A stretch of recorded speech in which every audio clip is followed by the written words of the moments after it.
Hello mga idol, ngayon naman ay magluluto tayo ng pahitas. At panoorin natin kung paano gumawa ng pahitas. Guys, ginisa natin yung bawang, sibuyas at saka leaves, onion. Yan. At ilalagag natin ito red pepper at saka green pepper ng mga ingrediente mga idol.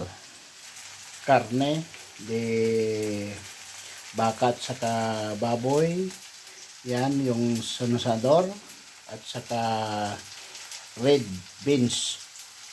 Niluluto natin mga idol yung ingrediente at ginagayat din natin yung red pepper at saka green.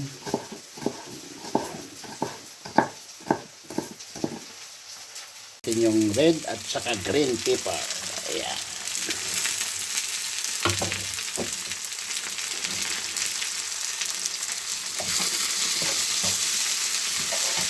Ayan guys, gisain natin hanggang maluto. Tapos ilalagay natin yung karne. Lagyan natin ng asin. Guys, pwede nang ilagay yung karne pikada. Ayan. Tapos na pan.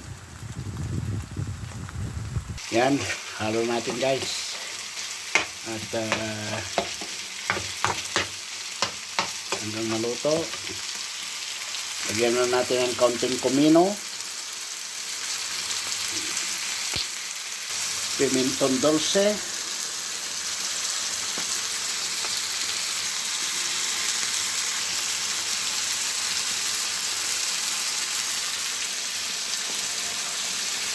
Lagyan natin ng kaunting vino. Ayan. Ayan guys.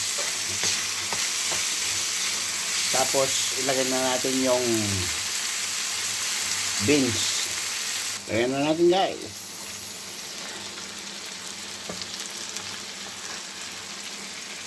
At ilagay din natin yung sanasador de pahitas.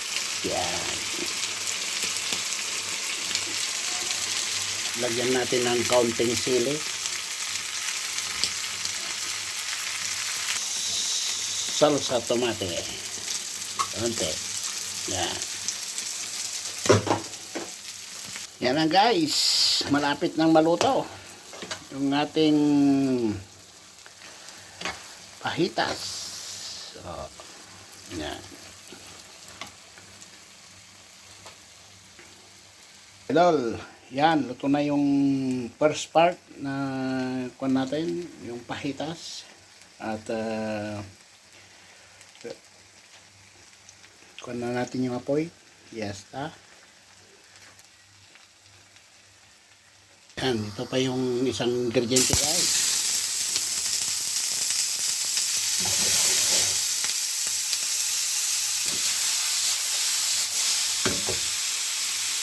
Tingnan natin ganito.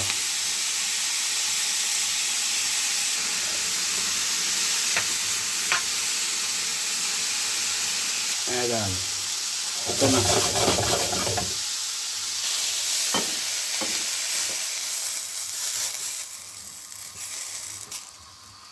Guys.